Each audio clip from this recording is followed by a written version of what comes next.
Diablo is a beloved ARPG game series which have been popular for several decades now. My first experience with Diablo was playing Diablo 2 Lord of Destruction. I loved it, and once I heard that Diablo 3 was releasing, I couldn't be more excited. Diablo 3 had kind of a rough launch, but there are hundreds of videos to explain that whole debacle. But Diablo 3 kind of redeemed itself through the expansions, and when people heard that Blizzard was working on a new Diablo, the hype couldn't have been bigger. And hopefully this would be the best one ever. BlizzCon, we love Diablo. We want to use mobile devices as the platform for a new Diablo game.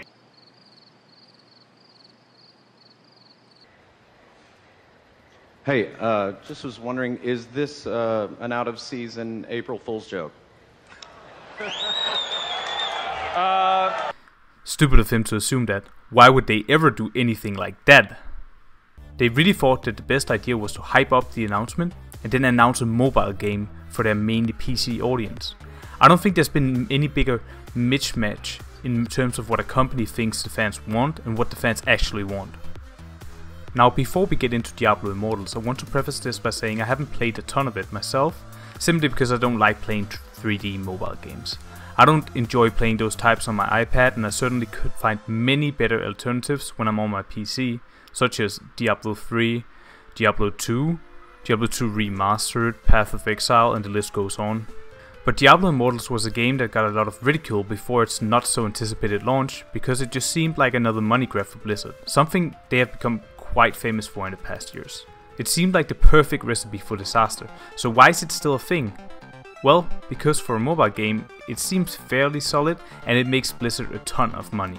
According to some websites, the game is estimated to be one of the top 30 biggest MMOs out there right now, and it has hit over 30 million people already in August of 2022. So it is a very big game, despite everyone being very negative before the launch. So mobile gaming is very popular in countries where a good PC build or consoles are less accessible, because tablets or smartphones are usually more affordable and something that every household has by now. The way mobile games make money is through in-app purchases, which, for the small percentage that regularly spend money on it, usually ends up being more money spent than you usually shell out for a regular $60 game. So Blizzard initially stated that it would be a mobile only game, but eventually chose to add a PC option as well. In July of 2022, Diablo Immortal supposedly had raked in around $100 million in the 8 weeks it had been out, and you can multiply that many folds by now. According to some people, they found out that it would cost around $500,000 to max out your character using microtransactions. Although that is hardly required or something that any sane individual would do, but that is the cost of getting everything on the store to max out your character fully, and I would assume that that cost only grows and grows as more microtransaction options are released. So according to Blizzard, the vast majority weren't actually spending money, and that usually tends to be the case in free-to-play games. There are usually a small percentage of so-called whales that fork out thousands of dollars to essentially fund the game for everyone else. The game released to mixed reviews, which most reviews saying that it's a solid game with too many microtransactions. So that was the obvious problem, too many microtransactions. And that is really what you would expect from a free-to-play mobile game, especially on this scale. I can't speak for myself as I haven't put too many hours into it, but the game looks like a watered down Diablo game to me, and it's really just what I expected it to be, considering it has to run on a smartphone.